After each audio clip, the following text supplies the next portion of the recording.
के शिवालय से अगर वो आया है और शिवालय से आने वाला व्यक्ति अपने घर ना जाते हुए मान लो कि किसी दूसरे के घर में भी अगर प्रवेश कर जाता है तो शिवालय की रज जब उसके शरीर से लगकर जाती है तो उस घर का भी कल्याण कर देती है। जिस घर में वो प्रवेश करता है उसका भी कल्याण कर देती है। स्मरण किया होगा कि शिव महापुराण में पहले वर्णन करा है कि शंकर जी पे चढ़ा हुआ जल लाकर अपने दरवाजे की चौखट पर छींटो। सुना था कि नहीं सुना था? जम के बोलो जरा, सबने सुना था ना कि अपने दरवाजे की चौखट पर छींटो, अपने दरवाजे के अंतर्गत छींटो। उसका कारण क्या था? उसका केवल एक कारण है कि भगवान शंकर पर चढ़ा हुआ जल अगर थोड़ी सी भी रज लगकर आ गई, भगवान शिव का चढ़ा हुआ जल अगर हमारी चौखट पर दुकान पर आकर अगर छिटक दिया तो कुबेर का भंडार मेरा महादेव भर ही देता है। अगर बन सके जीवन में एक बार प्रयास करिएगा। अगर गुरुवार का प्रदोष पड़ जाए, कौन से वार का?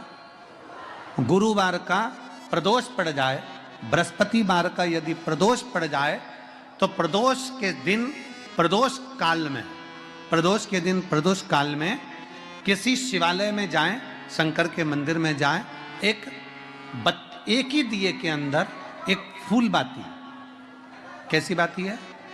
फूल बाती, और उसी दिए के अंदर एक लंबी बाती, दो बाती। कौन सी बाती हैं? जम के बोलो जरा। एक फूल बाती, एक लंबी बाती, दो बाती। एक ही दिए के अंदर फूल बाती, लंबी बाती दोनों रख लें। थोड़ा सा घृत की बातियां, तेल की बाती नहीं, घी की बाती रखें और दोनों बातियां उसमें रखकर 3 बेलपत्र भगवान शंकर के मंदिर में लेकर जाएं। दिए को भी प्रज्वलित नहीं करना है। पहली बेलपत्र नंदीश्वर की जो ऊपर का भाग होता है जिसको हम शिव तत्व भाग कहते हैं। नंदी के पीठ पर एक भाग होता है जिसको शिव तत्व भाग कहा जाता है। वो नंदी की पीठ पर जो भाग है वहां पर एक बेलपत्र समर्पित करें। दूसरा बेलपत्र आप जो माता पार्वती जी का, जैसे ये शिवलिंग है और ये गोल भाग है, ये माता पार्वती जी का हस्तकमल है, तो माता पार्वती जी का जो हस्तकमल है, इस हस्तकमल पर कहीं पर भी एक बेलपत्र आप समर्पित कर दें। और तीसरे नंबर की जो बेलपत्र है वो भगवान शंकर पर समर्पित कर दें। जो दिया आप लेकर गए हो मंदिर में, उसी दिए को नंदी और महादेव इन दोनों को दर्शन कराते हुए अगर मंदिर के अंदर लगाने दें दिया तो ठीक है, ना लगाने दें तो दीप को बीच में बस स्पर्श कराकर भले बाहर जाकर लगा दो, पर प्रयास करो वो दीप, वैसे तो बीच में नंदी और शिव के मध्य में वो दिया स्पर्श होना चाहिए। जैसे ये नंदी है और ये शिव है तो इसके मध्य में दीप स्पर्श कर ले, भले उसको जलाने ना दे पर स्पर्श मात्र कर कर अगर आपने एकांत में कहीं पर भी ले जाकर लगा दिया, उस दीप को जला दिया, तो गया हुआ कितना भी करोड़ रुपया हो वो धीरे धीरे कर कर गया हुआ धन हमारा वापस आता ही है। कोई खाकर भी बैठ गया तो देगा जरूर, वो धन आएगा जरूर, कैसे भी आएगा पर अपनी संपदा वापस। शिव तत्व की प्राप्ति है, भगवान शंकर की प्राप्ति। सबका किया है मेरा भी उद्धार कीजिए, उद्धार कीजिए। है त्रिपुंडधारी, है त्रिशूल। आप दिल से जब बाबा से कहेंगे, अपने मन से जब भगवान को प्रार्थना करेंगे, अपने हृदय से जब शिव को पुकारेंगे, क्यों ना मिलेगा? गया हुआ धन केवल चौखट पर स्पर्श मात्र करा था पारो के पुत्र ने, और स्पर्श मात्र करने से उसका पूरा, घर से लड़कर नहीं, झगड़कर नहीं, क्लेश कर नहीं। अगर घर में लड़ाई भी हो गई ना, झगड़ा हो गया तो थोड़ा रुक जाओ, अब थोड़ी देर से जाऊंगी, पर मुख उतार कर झगड़ा करके लोटा लेके भाग के शंकर के मंदिर नहीं जाऊंगी। चाय रख दी चूल्हा पे, इतनी देर में चाय तपेगी जब तक मैं लोटा घर जल चढ़ा के आती हूँ। शंकर भगवान टेंशन में हो गए, चाय देखूं कि तुझे देखूं। शिव जी टेंशन, तू तो चाय रख कर चली गई, किसके भरोसे? चाय रखकर किसके भरोसे गई? अरे भाई, शिव महापुराण की कथा कहती है, जितनी देर हम भगवान के मंदिर में रहते हैं, जितनी देर हम परमात्मा की शरणागति में रहते हैं, उतनी देर परमात्मा को तुम्हारे घर की चौकीदारी करना पड़ती है।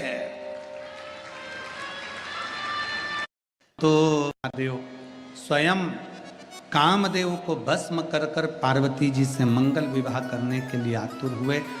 विवाह की तैयारी हुई। मेरे ओगढ़ दानी शिव शंकर का माता पार्वती जी के साथ में विवाह हुआ। विवाह होने का केवल एक कारण था, तारकासुर का संहार, क्योंकि तारकासुर का वध भगवान शंकर के पुत्र द्वारा ही होना था, भगवान शंकर के बेटे द्वारा होना था।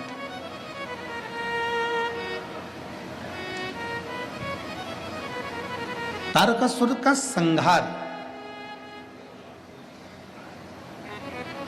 तारकासुर को मारने के लिए भगवान शिव का विवाह करना बहुत जरूरी है।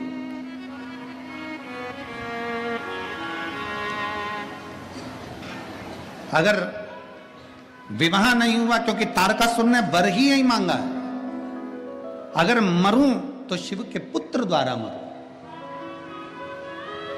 आपको पहले भी कथाओं में कहा कि भगवान शंकर का कोई द्रोही नहीं है, भगवान शंकर का कोई दुश्मन नहीं है, भगवान शंकर का कोई विरोधी नहीं है। शंकर भगवान के सब पक्ष वाले हैं, शिव का कोई विरोधी नहीं।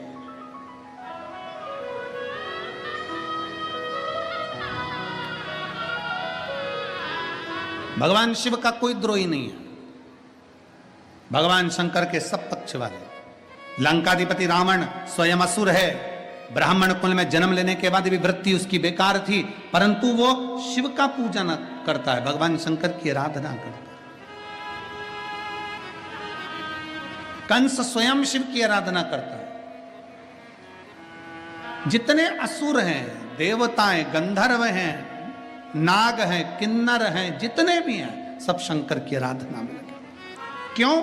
क्योंकि सबसे सरल देव एक ही है, वो देव अधिदेव महादेव। इससे सुंदर सरल देव कोई नहीं हो सकता। एक लोटा जल, सारी समस्या का हल। अब आप शंकर भगवान को पूजन में क्या लेकर जाएं? कोई कहे चंदन ले जाओ, कोई के अगर ले जाओ, कोई के कपूर ले जाओ, कोई के तगर ले जाओ, कोई के ये ले जाओ, कोई के वो ले जाओ।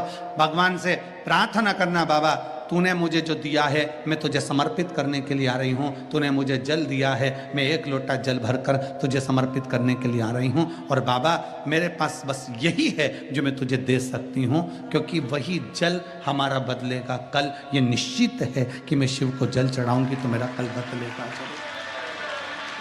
जाया करो अपने नजदीक के शिवालय में, अपने नजदीक के शिव मंदिर में, अपने पास के शंकर के मंदिर में प्रतिदिन जाओ।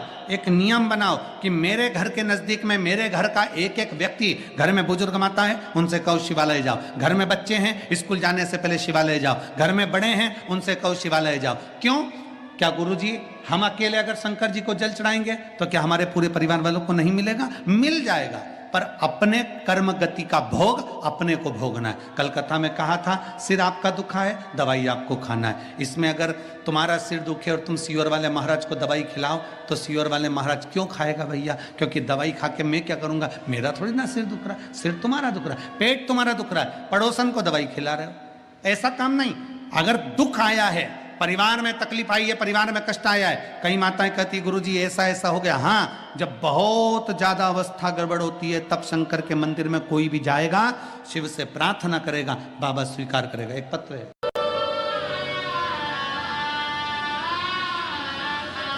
रोटी के 4 हिस्से होते हैं। सबसे पहले नंबर की रोटी किसकी बनती है? जम के बोलो जरा, जम के, गाय। दूसरे नंबर की रोटी बनती है भगवान की, तीसरे नंबर की रोटी बनती है गुरु की, और आखिरी नंबर की रोटी बनती है, जम के बोलो, कुत्ता की, स्वान की। ठीक है? रोटी के 4 हिस्से हैं।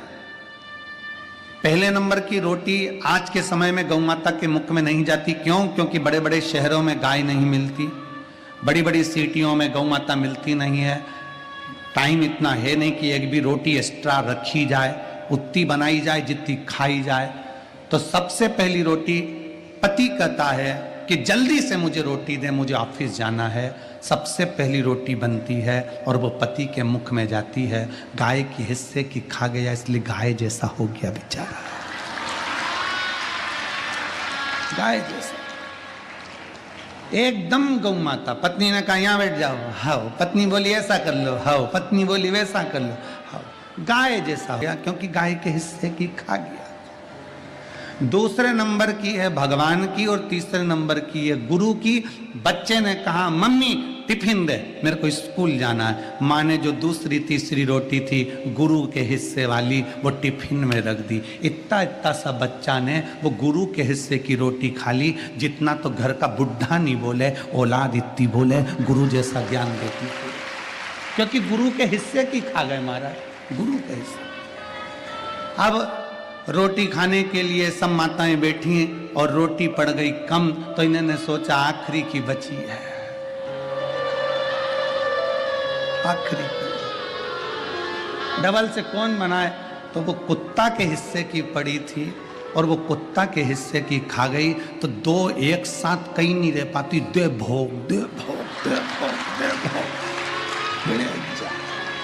इतना भिड़े इतना भिड़े इतना भिड़े कि एक दूसरे को सुआ ही नहीं, क्योंकि खा गई कुत्ता के हिस्से की, जो कुत्ता को डल रहा था।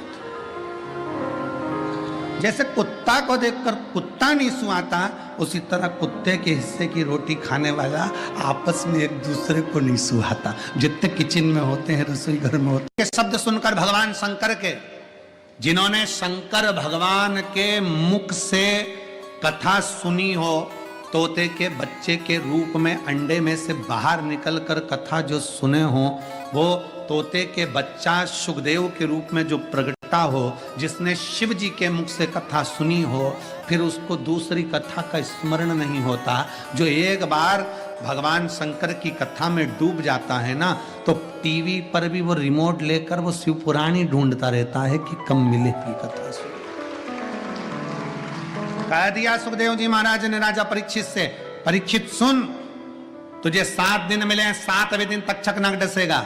सारे महाराजों ने तुझसे कह दिया कि कथा हम तुझसे यज्ञ करवाएं, अनुष्ठान करवाएं, ये करवाएं वो करवाएं, पर मैं सुखदेव तुझसे कहता हूं ये मत सोचना कि मैं तेरे प्राण बचा लूंगा। मरेगा तो तू पक्का, निश्चित है कि तुझे मरना है, पर इतना जरूर है कि मरते समय तुझे संसार का भान नहीं होगा, परमात्मा का भान होगा अगर मैं कथा सुना दूंगा।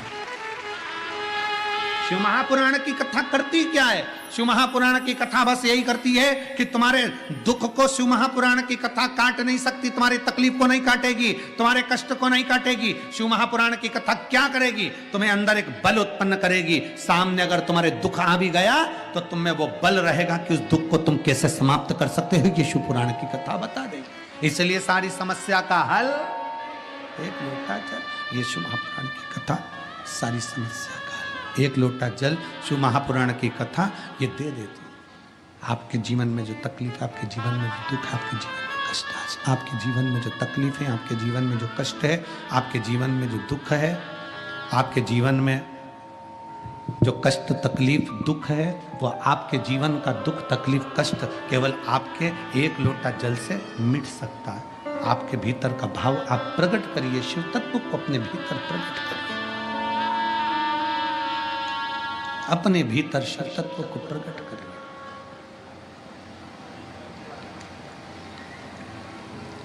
तुम इतने प्रसन्न क्यों जा रहे हो? तुम इतने प्रसन्न क्यों? मैं अपने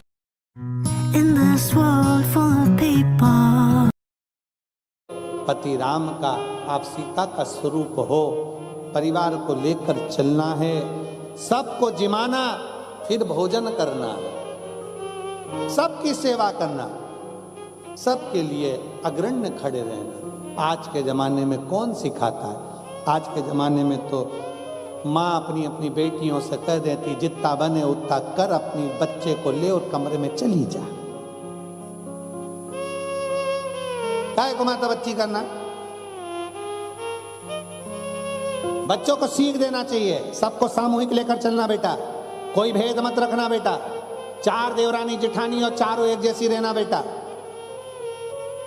तेरे पति 4 भाई हैं, चारों को एक जैसा गिनना बेटा, सबका सम्मान, सबका आदर, सबका सत्कार करिए। कोई कमजोर भी है लगे, हो सकता है तेरा पति ज्यादा कमाता हो और दूसरे का पति नहीं कमाता, ये मत सोचना कि मेरा ही पति कमाता ना, ये निश्चित है कि बदल कर रहे।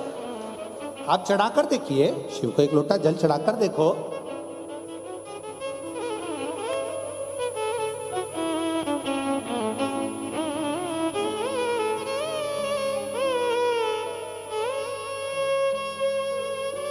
आप शंकर की आराधना कर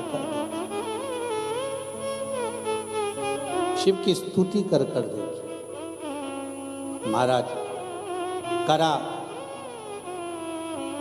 राजा मुहूर्त की बहन निंदा में इतनी डूब गई कि जब नगर की माताओं ने राजा मुहूर्त की बहन जिस नगर में ब्याह कर गई थी, उस नगर के लोगों ने निंदा करने के बाद भी शंकर की भक्ति बंद नहीं करी, तो इसने मंदिर में जाकर ताला लगा दिया, मंदिर का द्वार बंद कर दिया।